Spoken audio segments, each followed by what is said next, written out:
నమస్తే అండి. అందరూ బాగున్నారా? మీరు అందరూ బాగుండాలని మనస్ఫూర్తిగా కోరి ప్రార్థిస్తున్నానండి. మేము కూడా బాగున్నాము. భాగ్యమాంటి ముచ్చట్లకి స్వాగతం అండి. నా సబ్స్క్రైబర్స్కి అలాగే నా వీడియో చూసిన ప్రతి ఒక్కరికి నా హృదయపూర్వక ధన్యవాదాలు. నా వీడియో ఆన్ చేయగానే ఒక లైక్ చేయండి, ఎంతోమందికి రీచ్ అవుతుంది. అలాగే నా వీడియో నచ్చితే సబ్స్క్రైబ్ చేసుకొని సపోర్ట్ చేస్తారని ఆశిస్తున్నాను. స్వాతికి ఒంట్లో బాగాలేదండి. ఆయన వచ్చాక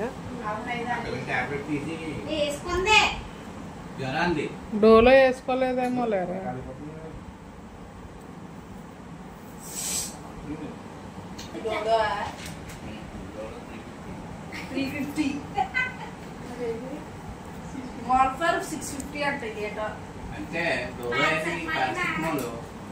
డోలో అని చెప్పకూడదు అప్పుడు.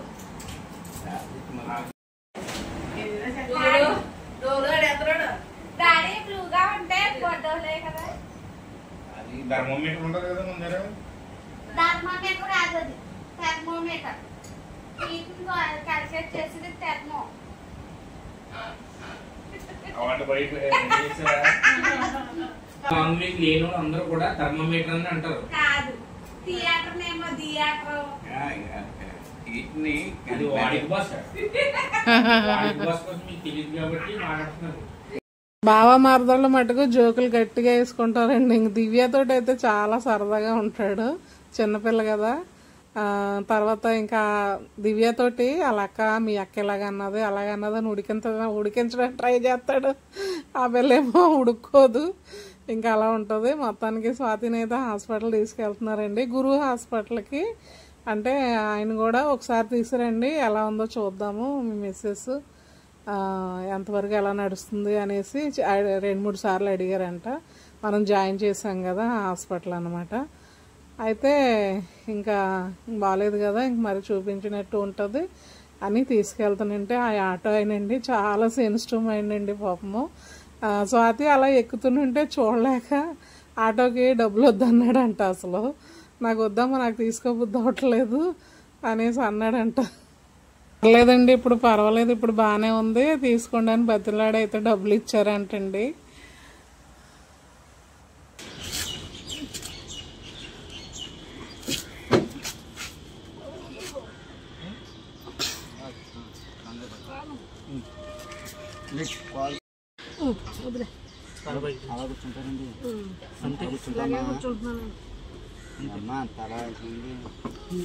చచ్చిపడిపోయి ఇప్పుడిప్పుడే పని జాగ్రత్త మరి.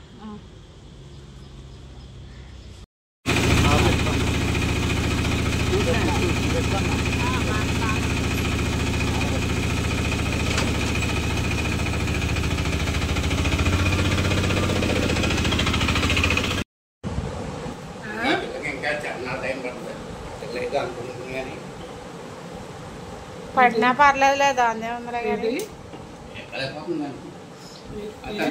ఎక్కలా పోయిందా మళ్ళీనా ఆటో కూడానా? ఆటో పైకి ఎక్కలేకపోతుంది ఇంకా అని చెప్పేసి అంకుల్ గారు అంటున్నారు. ఇంకా టైం పట్టినా పర్వాలేదు, కొంచెం ఎక్కగలిగి కూర్చోగలిగితే కొంచెం సరిపోద్దండి. ఇంకా టైం పట్టినా దేవుడి దయలు తొందరగా కోలుకోవాలని అయితే ఆశపడుతున్నాము. ఇక్కడైతే స్వాతికి తెచ్చిన ఫ్రూట్స్ అన్ని ఒలిసి పక్కన పెడుతున్నానండి. 2వ రోజు తమ్ముడు వచ్చాడు, రవణమ్మ వాళ్ళ ఆయనండి. అయిందో మాయ వచ్చి అంటుంది.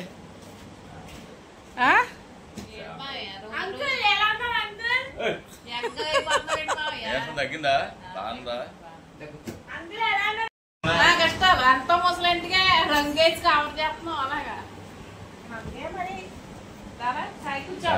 దారా సాయి ఎరా పెళ్లి చేసేసుకుందాం మనం. ఆడు చిన్నప్పటి నుంచి పెళ్ళి అంటే భయమే ఆడికి నాతోటేరా.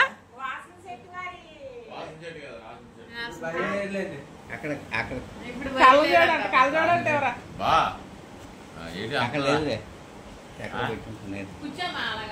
అదే అలా కాదు, ఆ కుర్చీలో ఆక్కమన్నమ్మా, కుర్చీలో కూర్చుంది. నా పెళ్ళికే కాలేదు.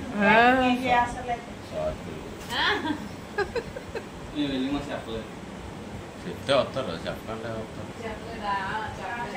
ఏడ్రా ఎప్పుడు ఎప్పుడు జాన్సాకి పెళ్ళికా జాన్సాకి పెళ్ళికి పెళ్ళలేదు లేరా పెళ్ళలేదు మర్చిపోయాం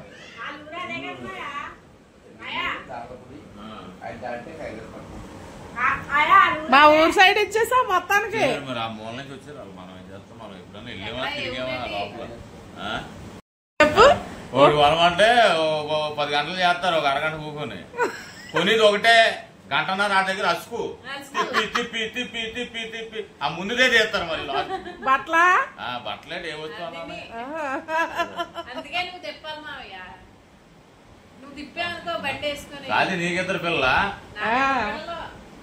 ఏడు స్వాతికి ఇద్దరు పిల్లలు అన్న సంగతి కూడా తెలియదు ఇంకా నీకు పిల్లోడే తెలుసు అప్పుడు అక్కడికి వచ్చాను కదా ఎవరికి ఉషా పెళ్లికి వచ్చినప్పుడు ఒకళ్ళే తీసుకొచ్చింది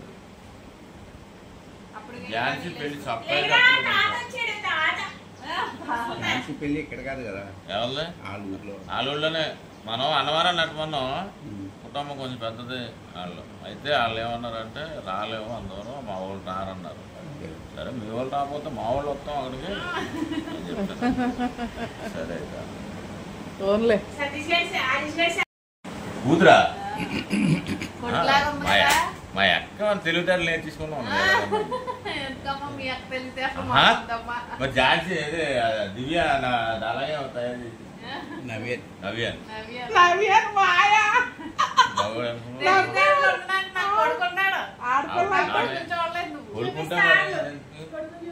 చిన్నాడు అక్కడ బట్టలు వేసుకుని వచ్చి పన్ను ఎక్కడికెళ్ళింది నవ్య ఇప్పుడే డ్యూటీకి వెళ్ళిపోయారు వాళ్ళు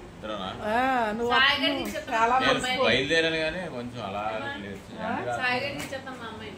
వీళ్ళకి చిన్నూరులో చుట్టాలున్నారా ఏమనండి ఉన్నారా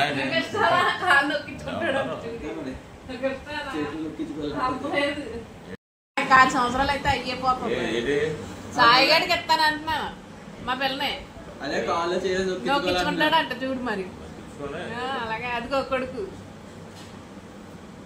పుత్రరత్నం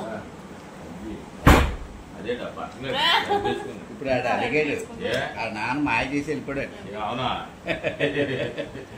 తయారు వచ్చిపోతాయి ఆ బట్టలు అయిపోయి మంచి బట్టలు హరీష్ కి సంబంధం ఖాయమైందండి అదే శుభలేఖ ఇవ్వడానికి వచ్చాడు తమ్ముడు అంటే ఎప్పుడు చూసి ఉంటారు మీరు నేను యూట్యూబ్ పెట్టేకి రాలేదండి చక్రం అని అదే రవణమ్మని చూసారు కదా మన స్వాతిని పలకరించడానికి వచ్చింది ఆ వీడియో చూసిన వాళ్ళకి తెలుస్తుంది అయితే ఇంకా అప్పుడు రవణమ్మ అలా ఆయన అన్నమాట మేమందరం కలిసి ఉండేవాళ్ళం అండి చాలా సరదాగా ఉండేవాళ్ళం స్వాతి పెళ్ళికి వచ్చాడు తమ్ముడు కానీ నా ఝాన్సీ పెళ్ళికి నేనే మర్చిపోయాను ఇక్కడ కాదు కదా పెళ్ళి దూరంగానే కొంతమందికే చెప్పాను కొంతమందికి మర్చిపోయాను అదే చెప్తున్నాడు అనమాట నాకు చెప్పలేదు పెళ్ళి కానీ తర్వాత విన్నీని చూసి మా అక్కలాగా అంటున్నాడు కదా అంటే తను మగపిల్లోడు నవ్యని మగపిల్లోలాగా తయారు చేసేదాన్ని ఇదాగేసాడు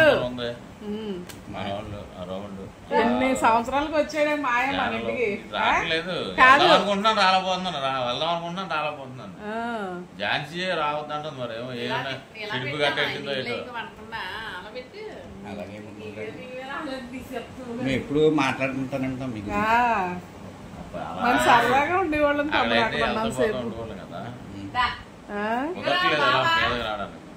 మీరు అక్కడికి వెళ్ళిపోవడం మేము ఇక్కడికి వచ్చేయడం అప్పుడు కొత్తలో అప్పుడు ఏం కట్టలేదు కదా దిగేరా అలాగా అందుకని వచ్చాం ఎక్కడ అవును అక్కడ అందుకని వస్తే మీ అక్క ఏమైనా ఏడిసిందంటే తమ్ముడా అన్నయ్య మరి నువ్వు అద్దె కట్టలేక నన్ను తీసుకొచ్చి అడిగిలో వారేసేవాడు అక్క ఏడిసి ఇలా కూర్చుని మూలని ఇవాళ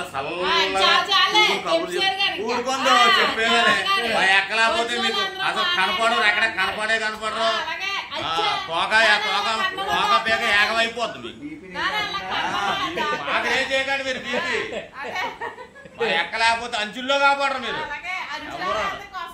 లేకపోతే అంచుల్లో కాపాడరు అంచుల్లో కనపడం అది ఒప్పుకున్నారు కదా వెనకాల పేరు తీసేయమని మా ఇంటి పేరు తీసే మీ ఇంటి పేరు రేషన్ కార్డు తయారు చేసిన పేరు తీసుకున్నారు కాబట్టి ఒక లెవెల్ లాగా వచ్చిందా మళ్ళీ అదే మాది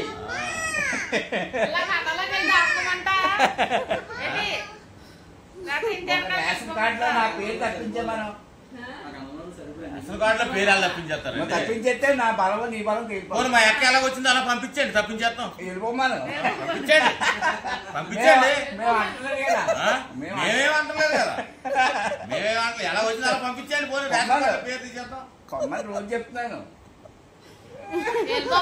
అక్కలేదు మీ అక్కే నాదంటుంది అంతానే. చూడమ్మ ఎంత హైట్ ఉన్నాడు, సేమ్ మాయలాగా. అమ్మల అమ్మ మట్టుకు హైట్ కాదేటి, మాయ కొంచెం హైట్ కదా. పెట్టుకో, టీ పెట్టుకో. టిఫిన్ చేశాను, టిఫిన్ చేసి టీ తాగుతాను. నేను తాగుతామండి. కూర్చో తమ్ముడు.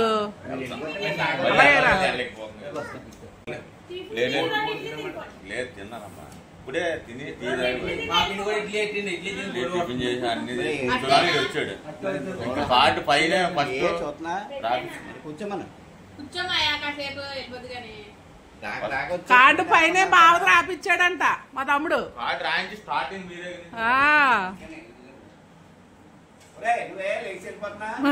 వీడికి పైన పోయింది భయం. చిన్నప్పుడు అంటే భయపడ్డాడు, ఇప్పుడు భయపడలేదు. తమ్ముడు చాన్నాళ్ళకి వచ్చాడు. ఇంకా అసలు మాకైతే వదలబుద్ధి అవ్వలేదండి. మేము చాలా సరదాగా ఉండేవాళ్ళం ఆ వీధిలో ఉన్నప్పుడు. ఇంకా టీ తాగకుండా పంపించలేకపోయాం. టీ తాగెళ్ళనేసి ఇంకా బావ బామ్మర్దులు కూడా చాలా ఇష్టంగా చాలా సరదాగా ఉండేవారు. కాకపోతే ఇంకా మేము ఇటు వచ్చేసాము, వాళ్ళేమో కొంచెం లావ్ సైడ్ వెళ్ళిపోయారు అనమాట. అక్కడ ఇల్లు కొనుక్కున్నారు. ఇంకా అలా దూరం అయ్యాము. ఇంకా అప్పుడప్పుడు కలుస్తున్నాం అంతే. అక్క తరపుని మాట్లాడుతానంటే సొంత తమ్ముడి కన్నా ఎక్కువ అనిపిస్తుంది కదండి. చాలా సంతోషం అయిపోయింది. మేము రామైతే వెళ్ళు, మీ అక్క పేరు రాసుకున్నాం. రాయద్దు మీరు ఇప్పుడు రాయద్దు, మేము రాము కూడా. బ్లాక్ అయినా ఒప్పేసుకున్నది చాలా కుటుంబం పెద్ద పిల్లలు కూడా మంచి వాళ్ళు. అన్ని రంగులు హంగామా ఉంటే మన మాట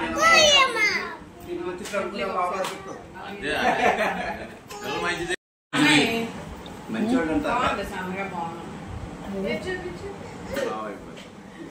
మా అక్క చూస్తే లావు రాదు, మా అక్క ముఖం కళ అప్సరా. అందుకే మీ నాన్న గిలగిల గిల కొడుకు కూడా తిరిగివాడు. కూడా తిరగడం ఎప్పుడు లేదు.